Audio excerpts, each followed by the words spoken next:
Yeah, well, a tsunami is formed by the seafloor moving vertically due to a large earthquake. You need a very energetic earthquake to really make a significant change in the sea level, and we've certainly seen that today with magnitude 8.8 is a very intense earthquake. And that has pushed the sea level up above the rupture in the sea floor, and that wave then propagates outward from that rupture across the ocean in all directions. When you're seeing the pictures that we're seeing on the screen now, the force of the water, can you just give us an indication of just how strong that force of water coming in on land is? Nothing can stand up to it.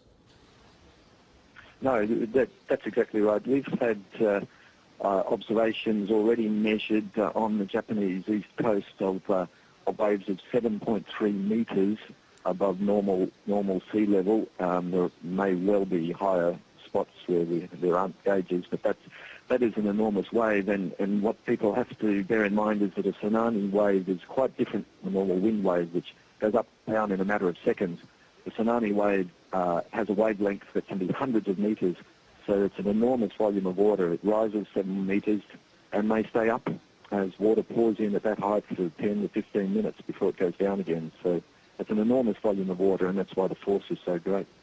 We've seen a number of devastating earthquakes over the past few weeks. Only a couple of weeks ago, the terrible earthquake in Christchurch, now this in Tokyo. Why are we seeing so much seismic activity now?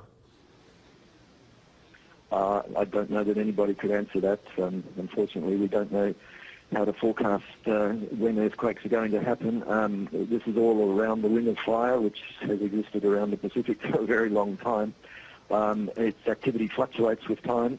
I'm not a seismologist, but I don't think anybody is really capable of predicting when these peaks in activity are going to happen. We just have to react as quickly as we can when it does happen.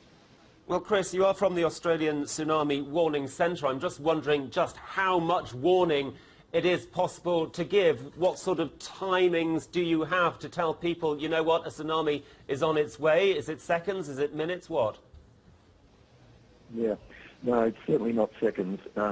It's a sad fact that it does take some minutes for the earthquake signal to travel through the Earth's crust to reach the seismographs and for that information about the magnitude of an earthquake to be assessed. And that's usually around 5 to 10 minutes is what's needed to do that accurately.